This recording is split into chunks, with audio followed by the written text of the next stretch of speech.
Good evening.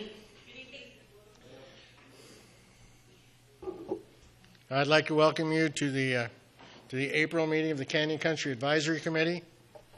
As usual, please turn off your cell phones. And we are going to go through a large number of issues.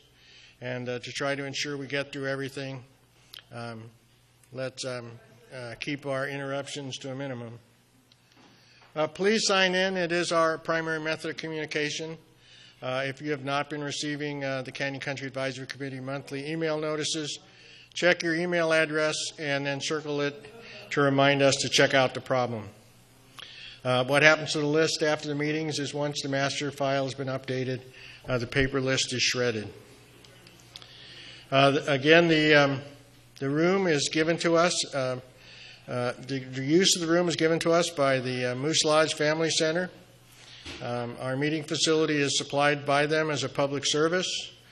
Starting this week, as we advertised, pizza is available before the meeting, and we're going to see if we can make it even run a little more smoothly. I got some ideas I'm going to talk to them about.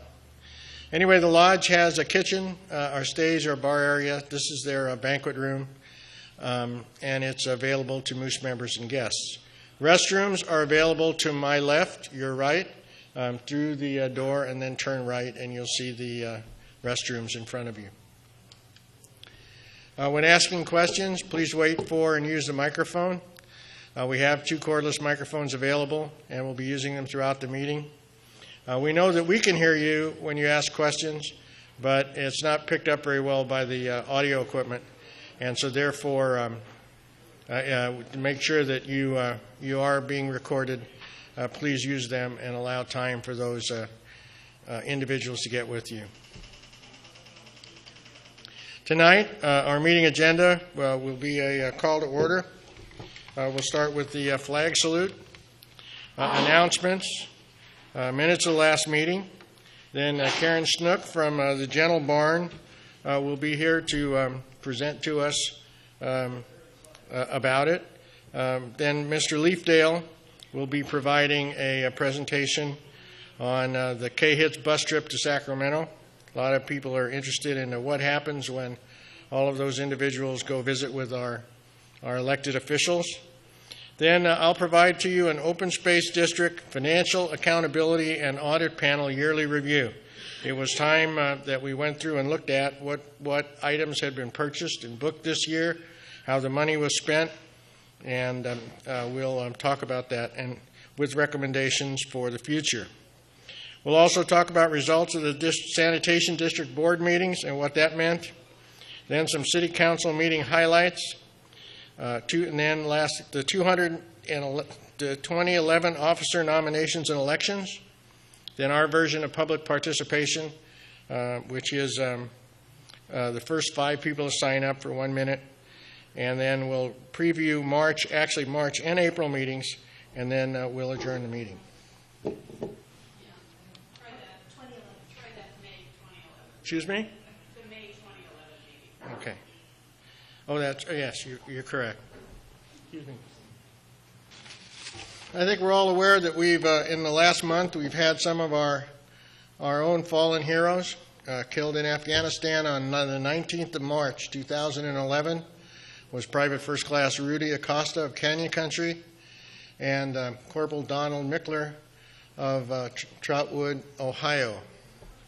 Our Santa Clarita Valley community came together and honored Mr. Acosta, or Private Acosta, and I think in a great tribute to both him, his service, and all of our veterans all over the world that are serving to help keep us safe. So I'd like to read just a little bit. This is kind of taken from the Signal article, and I kind of massaged it a little bit. But the Santa Clarita Valley honored the inspiration and courage that came to define our local fallen soldier, Rudy Acosta, this past month. Acosta, a combat medic who dreamed of becoming a doctor, died on March 19th in Kandahar Province, Afghanistan. Acosta and Corporal Donald R. Mickler of Ohio were shot with small arms fire by an individual from an Afghan military security group, according to a statement issued by the U.S. Department of Defense. Rudy Acosta graduated from the Santa Clarita Christian School in 2009, completed Army basic training that summer, and was deployed to Afghanistan on June 10th. He served as a healthcare specialist. He is a child of this community, said his father. Born, raised, and educated here, he never left the community. Acosta served with the 4th Squadron, 2nd Stryker Cavalry Regiment based in Germany. He was posthumously awarded the rank of specialist and both the Purple Heart and Bronze medals. The Purple Heart is a U.S. military decoration awarded to members of the armed forces who have been wounded in action. The Bronze Star is awarded either for heroism or for meritorious achievement in ground combat. Here at home, a candlelight vigil was held at the Santa Clarita Baptist Church. His funeral procession, under full military escort, wound its way through the Santa Clarita Valley, past many of Rudy's favorite places. The motorcade ended at Eternal Valley Memorial Park and Mortuary. His father said of Rudy, "Our son was a hero to our country and also a wonderful Christian young man. He told me after 9 months, I am no longer in combat. Dad, please pray for my friends in the platoon. As a medic, he had treated many of them, and they are going into some pretty rough areas." Specialist Rudy Acosta saved lives. And with that, and in honor of all of our military forces in the past, in the current, or in the future, helping to keep our country free, could you again, Mr. Cawley, lead us in the Pledge of Allegiance? Thank you. If you could, place your right hand over your heart and join with me in saying the pledge to the greatest flag and the greatest country the world has ever known.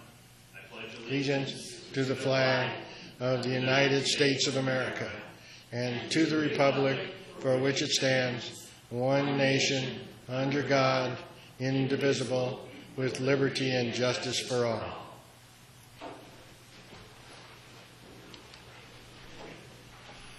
I don't know if you were aware, but last night an email was circulated by the Signal indicating that Governor Brown, accompanied by Cameron Smythe,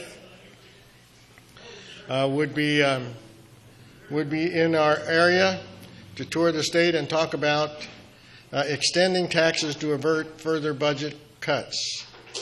At that time, the governor's office did not release the exact time or location of the meeting, but they said it would make it public when it was confirmed. So we all thought that tomorrow we were going to get a chance to see Mr. Brown and Mr. Smythe.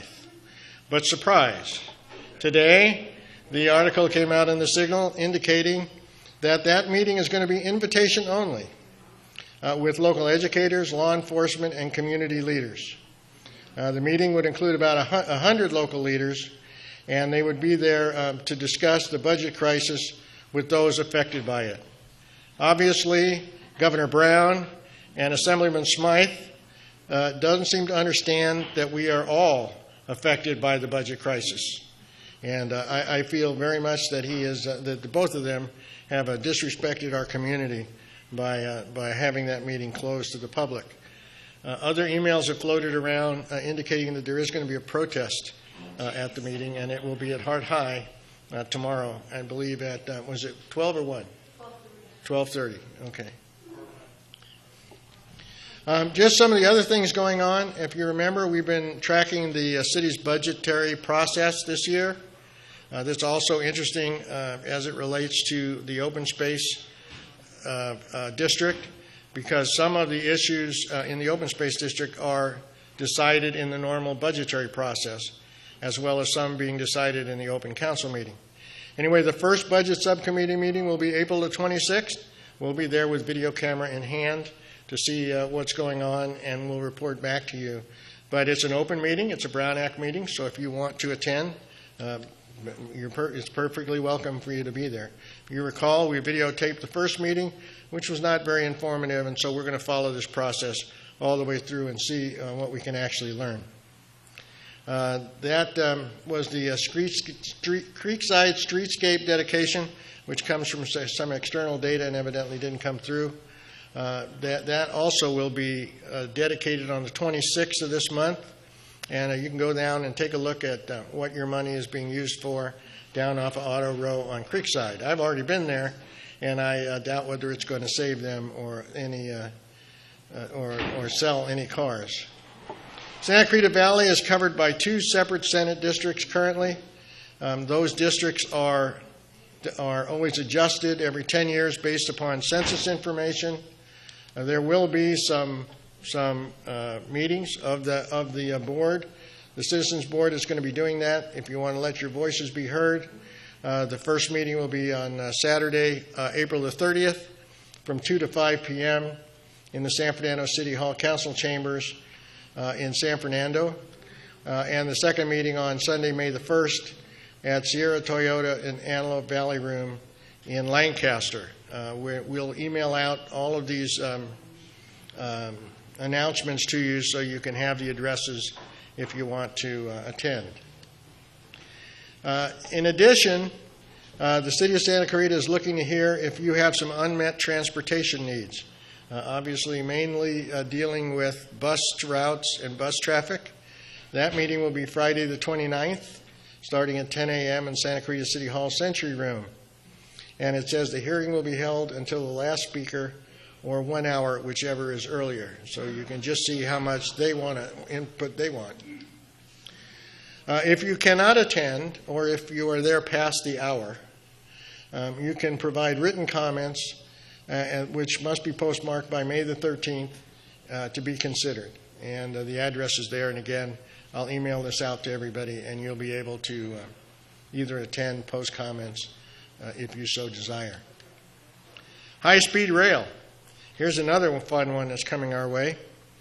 On Monday, May the 2nd, there'll be a presentation and breakout sessions where they're going to present information that resulted from the preliminary studies and provide everybody an opportunity to give them suggestions on what options they should study.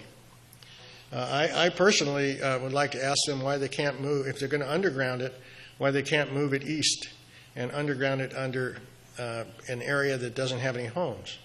But we'll see what they have to say about that. Then Monday on May the 23rd, there'll be a presentation and next steps where they'll review feedback of information collected at the workshops. And that'll be conducted at the Activity Center in the Activity Center Banquet Room, 7 to 9 p.m. And there's an RSVP to Abraham Mercado. And if you would like to attend and give them a little heads up so that they know how many people will be there, I'm sure they'll appreciate it. The anti-gang task force is something I think that's been interesting. We've talked about it before. They have exactly not been truly open on people attending their meetings up till now. But Frank Ferry put an article in the Signal on April the 16th, 2011, and indicated that since 1991, the task force has worked to lessen the appeal of gangs and end gang crime in Santa Clarita. So he asked if you would like to join the task force efforts or have questions to contact Cynthia at 250-3720. And so if you would like to become a part of that or like to understand what's going on, I'm going to give her a call tomorrow and ask her when the meetings are being held so that if you're interested and would like to attend, you can be there as well. We'll see how well that goes. The Extreme Neighborhood Makeover is returning to Canyon Country. We got a call that they were going to have another block party on April the 9th. It occurred from 12 to 2 p.m. This was our head greeter, Judy Tallur, and our booth, and we participated with them. It occurred at Plumwood and Vicky, and this picture was taken in the middle of the day, so you can see it was very lightly attended. That's what they said at in the paper as well. Something they felt it was lightly attended because it was on Saturday in the middle of the day, and thought that it would be better off if it was in the evening when more people would just stop there coming home from work. But the whole issue of the Extreme Neighborhood Makeover and what was going to happen is something that we had to discuss with City Hall. Anyway, I set up a meeting with Paul Brotzman. I met with him on Friday, April the 15th. I met with both Paul and James Chow, and one of the things we discussed was the Extreme Neighborhood Makeover.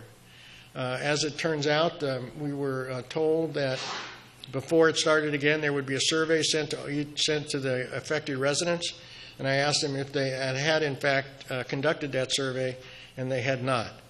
What they decided to do instead was to reopen the neighborhood makeover, and they're going to work from a standpoint of curb appeal and dilapidated structures. They're going to use our existing Canyon Country enforcement agreement, which indicates that they will not target small driveway extensions, and they will not look in backyards, and all the other things that they indicated that they were not going to enforce. So if any of you or anybody that you know ends up being noted by the code enforcement officers, and it does not deal with either dilapidated construction or curb appeal items, I'd appreciate it if you'd let me know, and I'll get with Paul immediately. Directors' policies are on the city website, according to Mr. Brotzman.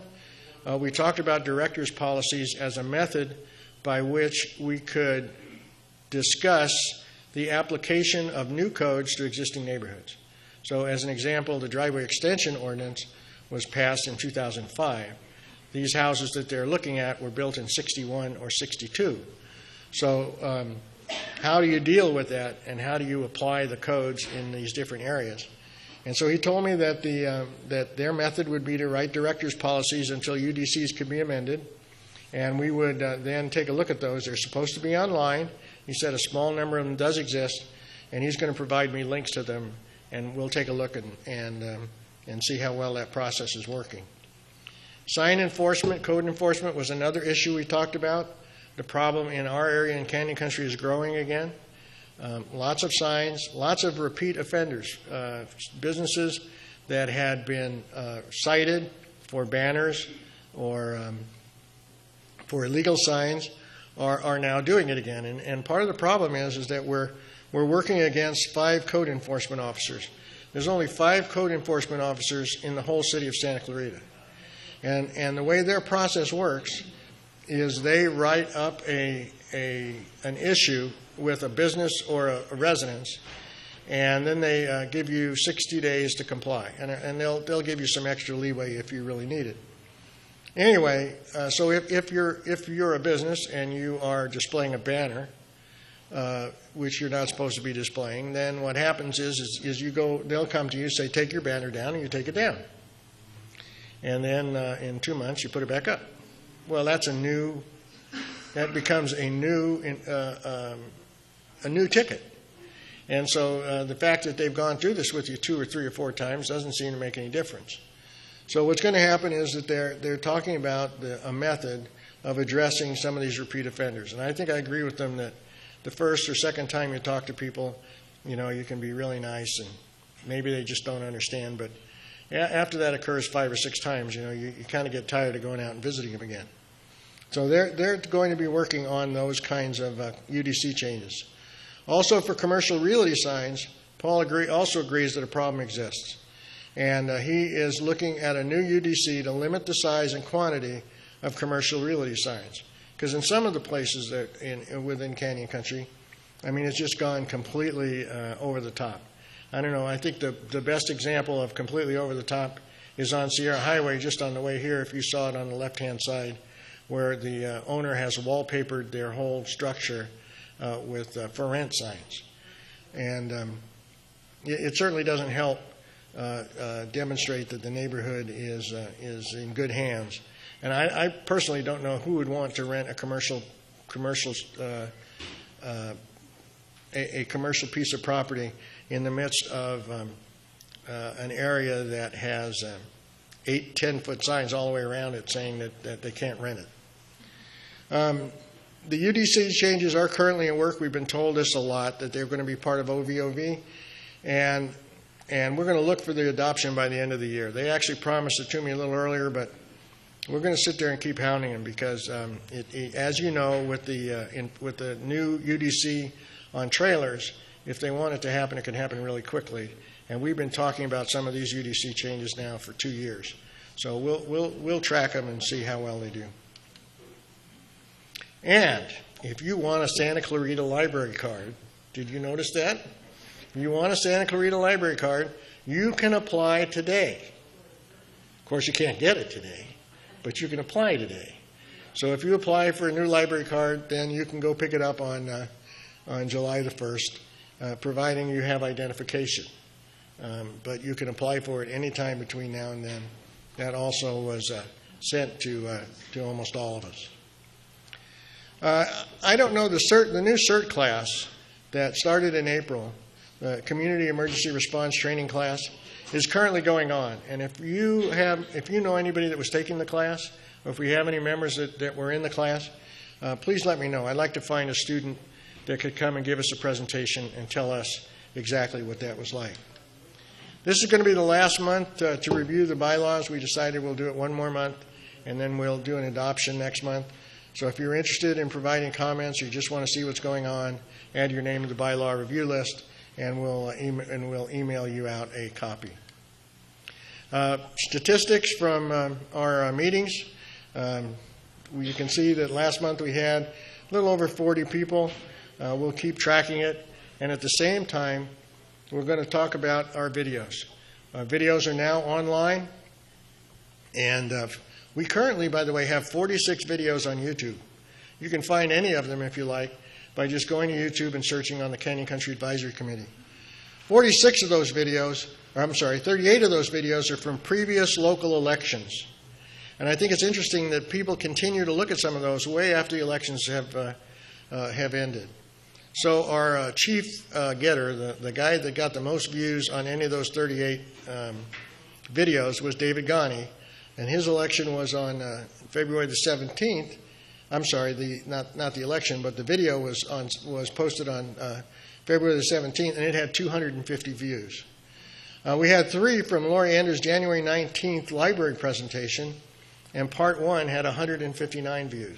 So to some extent, people are looking at these videos, and Val Thomas actually complimented us on them at the last city council meeting. So here we go. We're starting now to put our presentation videos online. Last month, the sanitation district rate increase had 28 views. Our meeting agenda and announcement had 24 views. Ed Colley's CWA chloride presentation, 23. The bylaw director update, 22, and home delivered meals, 14. So we're going to track those along with how many people are actually attending, because it'll give us an idea of how many people are truly interested. Also realize that we have a lot of people that tell us that they'd like to come to the meeting, but they can't because they have some conflicting meeting on that same date. And so this is a way, that's one of the reasons why we're not going to stream this live. We're going to put it on YouTube. And in that way, people can go and look at it at some time later. It also makes it a lot better because YouTube no longer is limiting us to 10 or 15 minutes. We can put the presentation on it. We don't have to divide it up into 4 pieces. So we can segment it by presentation subject so people can just go straight to what they want to see. And we're going to set the goal of having them online within a week after the meeting. Those links will be provided by email right after the meeting and will stay on our website for a very long time. So it gives those community members who are unable to attend meetings live a way to view our content. And we're going to track them similar to the way we track monthly attendance. So for the minutes of the last meeting, Nadine, do you want to read them? No. All right. Meeting was called to order. We had the flag salute.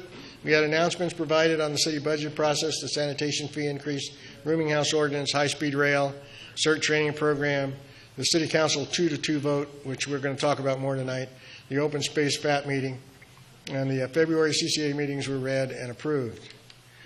Jim Morgan provided a presentation on the Senior Center's home delivered meals program, and Ed Colley, the director of CLWA, provided a presentation on the CLWA's chloride study proposal. If adopted, this study will be funded by the sanitation district and look at alternate techniques that would be used to reduce the chloride levels in the Santa Clara River. I provided an overview of the sanitation district rate increase proposal. Francisco Guerrero, project engineer for LA County Sanitation District, was in attendance and provided additional information on the district's operation. Al asked that we attend the scheduled informational meetings and ask lots of questions. And I tell you what, Francisco is a great guy, has a good sense of humor, and he gave us a lot of extra information. Rick Drew, CCAC Board of Directors President, provided a talk on the bylaw update and review process. He asked if anybody wanted to be part of the team to sign up, and a draft copy would be sent to them.